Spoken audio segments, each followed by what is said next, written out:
Hey everyone, this is Joey G with the Pen Writing Industrial Division, and in this video I am going to show you how I install the Hex Frog Juicer from Tam Valley. Let's go.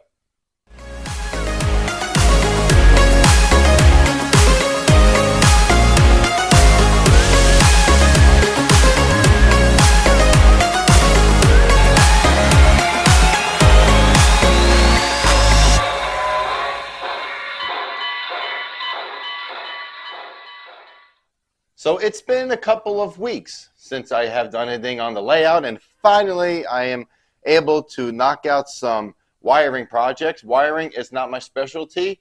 I don't like it, but it has to get done if you want to operate your layout, correct? So what I have done here, like in the previous video, I had been doing we've been installing the frog juicers. Daniel Coombs from What's Neat this week, he came over to help me install the frog juicers, those Caboose Industry 119Rs, and I'll have a separate video on that. But today I'm going to show you how I am going to hook up this Hex Frog Juicer, and it's a 6 frog. So you can hook up to like 6 switches on this thing. So it's really cool. And I'm going to show you the steps that I take on how to hook this up and see if we could get it working on the layout. So let's get started. So the beauty of this Hex Frog Juicer is that you can wire and hardwire all these wires right to your frog. And so I am using the Atlas number 8 and also the Walthers number 8 switches. And also over here we're using Micro Engineering number 6 switches. So some, like the Atlas ones, they actually have a little I guess a little copper or hole here, so you can juice it from the side instead of going into you can solder from the side instead of soldering right to that frog, right? And so what I'm going to do here and show you is the first step. Let's say you don't have that, right? These Walthers switches, you need to go with against the frog. And so I got a Dremel here with a nice brush, and it's in low setting, just buff.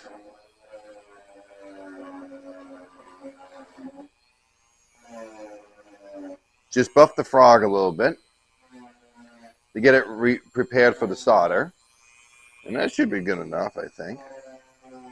So the next step, after we buff that, we are going to take our drill. I got a 1/8 inch drill bit here, okay? And don't point that at anybody, that'll hurt. So I use that, and I'm going to go in the middle of the frog here.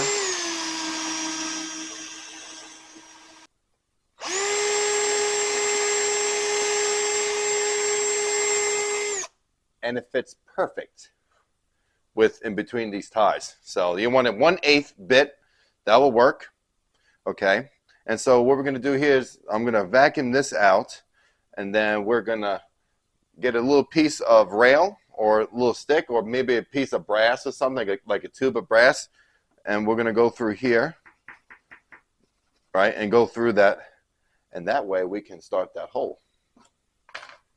So what I had to do was I had to go underneath the layout and actually drill a hole underneath because I was hitting wood.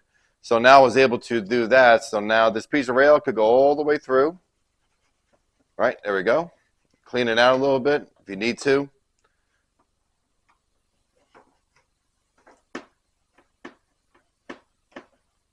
There we go. Okay. So the next thing is we're going to do the wiring. And so let's get the wires started. So what I'm using here is a stranded wire, 24 gauge, 24, and I made it a little extra long. I mean, the distributor, the frog juicer is just right down here, but I want to make them extra long just in case, and then you can always cut. That way you have extra wire left over. So what we're going to do is just pretty much, hopefully it goes in the first try. Usually it takes a couple of times. If it goes in the first time, it'd be a miracle because it never likes to go in the first time. See, and actually it's kind of bendy. That will do it, right? There we go. We should be able to get it now. Let's see. Second try, second time to charm.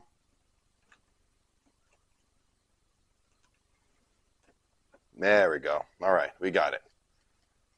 Whoop. Drop it down, baby. Drop it down. Drop it like it's hot.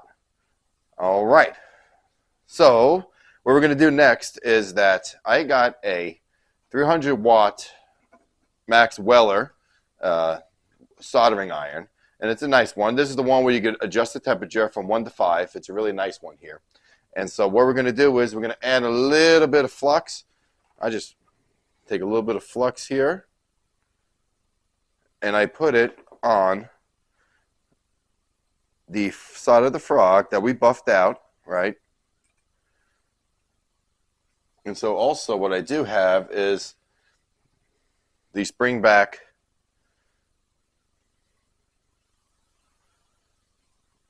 pliers will hold this in place. And what I do too is I like to bend this wire at a 90-degree angle. Drop it down there.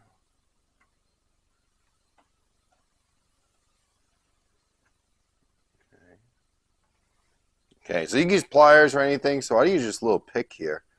And pretty much what I'm doing is just placing this right against the frog. Lift it up a little bit.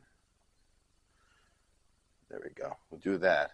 And so what I'm going to do, heat this up the section of just a little bit. There we go. I have a little of the solder left over on that needle, so we'll do that.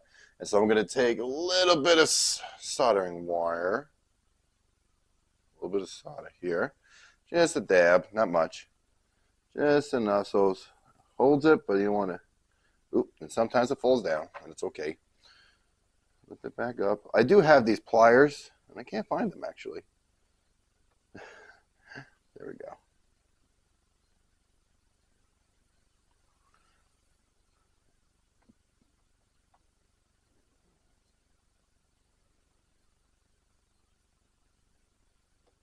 There we go.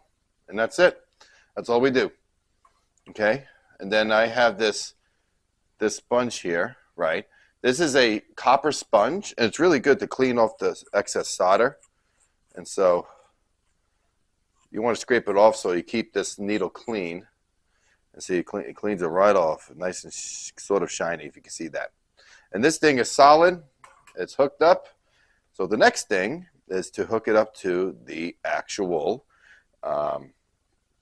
hex frog juicer. So let's do that. All right, so here is the hex frog juicer. As you see, we have 6 for hex, right? Hexagon, 6. So we got 1, 2, 3, 4, 5, 6.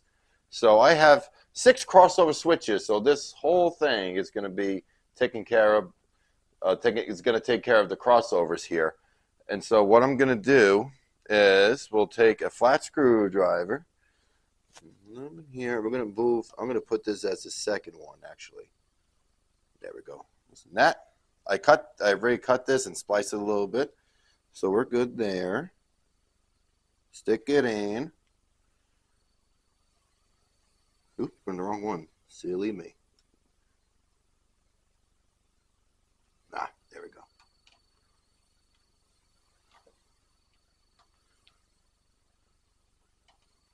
And that's nice and snug. So next thing is to attach this up here, and then we're going to see if it works. So the other thing I need to tell you guys is that this goes to your DCC or to a bus, to a track bus right here. Okay, this is for all of this right here are for your frogs, and this is for your track bus. So just remember that. Very simple setup, as you can see. I think it's like $77, $80 for hex. But 6 switches for $70, it's not a bad deal. In my opinion, these are really, really nice. They really work well, and they hold a lot of juice for your frogs. So you should have really, really nice, smooth operations through your switches with this particular hex frog juicer. All right, so to hide the solder, what I do is I use these track painters from Tidy Track. These are Woodland Scenics products. These are really, really nice. And so what I'm going to do is I got a little bit of rusty brown, and I'm just going to go over this here, this frog. I haven't touched these frogs or painted these frogs because I knew this was going to be the next step. And that's that. So it hides it just enough to where it's not really noticeable. I'll come back and I'll paint these ties a little more. That way it looks like it's all weathered. And here you have it. Okay, as you can see here, we do have both of the hex frog juicers installed. The top one is for all of the crossover switches on the main lines and the industrial lead slash third loop. Also, the second one below is for all of the industry switches, and that's for the M industrial district. The other side of the layout is on a separate block, on a separate booster, and those have juicers that are from Caboose Industries. Those are completely separate. These two hold a lot of power, and so I decided to separate. Actually, it was recommended to separate the layout into two blocks. And so we got here, as you can see, these wires are all labeled 1 through 6. These are also 1 through 6. So they're all labeled below here on the index card that is glued to the board itself, showing what wire is what. To the right is the distribution module. That's for the Walther switch machines, which are still currently being installed. And we will have a different video showing that. But let's get back to here with the hex frog. So you can see a red and black wire connects right to here. This daisy chains these together, and you could just daisy chain all the way down, as many as you want, as long as you have enough power for them. And I have these wires here. These yellow acts as a red, and this black which is always black. This goes right to the command station. So that way you have power from the command station powering the frogs. If powers this one, which daisy chains to this, which powers the second one. So let's see how they work.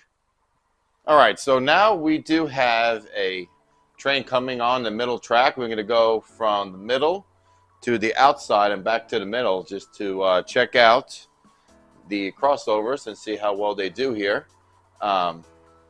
These still need some capacitors or keep alive, so let's see how they do with the frogs.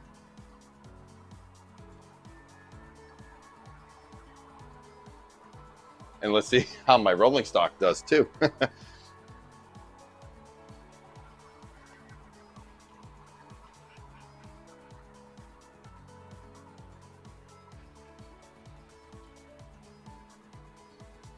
All right, so far so good on those. And we're going to back the train up and go on the other inside. Oh, there's a little stretch there. All right, so we're going to throw this.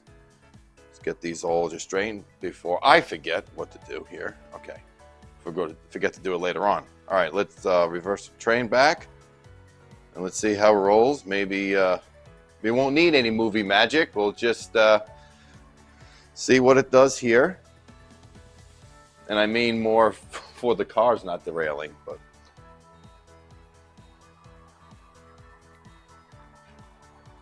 well, at least the cars aren't powered, so we know they roll well.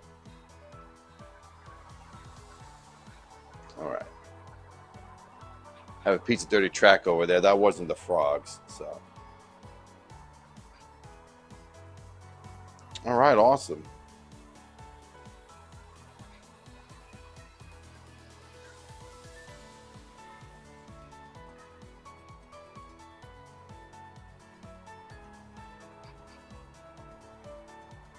Oh yeah, I like that. All right, cool. They work really, really nice. And let's see what they look like powered up, these hex frogs. All right, so now you can see here the red shows that they're both powered here. And we have, yeah, it's all on. And I actually checked the industry switches. They work really, really well too. And I'll have a video on switching out the industries, so that way you can see a full operations, because I still got some more to add to this, plus some more capacitors and keep alives in some of our switch engines that Daniel Coombs is actually working on. So, so far so good. Everything is working. Now you can see here I do have these three that look like they're not hooked up, because these 6, I believe if that's the case, means they all work. So let's see what I have to do to get these operable. and we should be good to go from there. Well, as you can see, there's a lot of progress happening here with the wiring. I am learning so much on DCC work. It's not even funny. I'm learning more on track work. I had to redo some curves, and that will be in a future update video. Hopefully, in the next 2-3 weeks, I'll have an update video on all the stuff that has been done, all the stuff, And so right now, I was able to get the hex frogs working. The frog juicers on both sides wired up. The yard is working really, really well, so that's a little bit of an update there. The next thing is the switch machines, which I'd like to get installed. And so this is how you wire up the hex frog juicers. Again, very, very simple.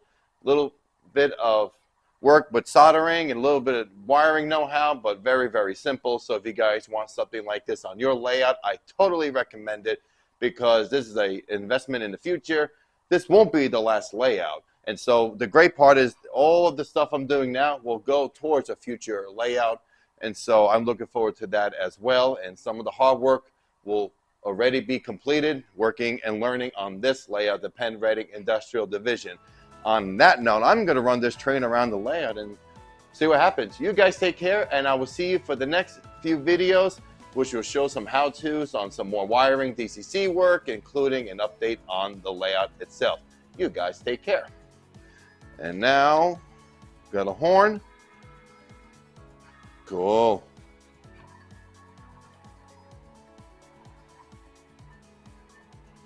It's cool having 3 engines hooked up at once.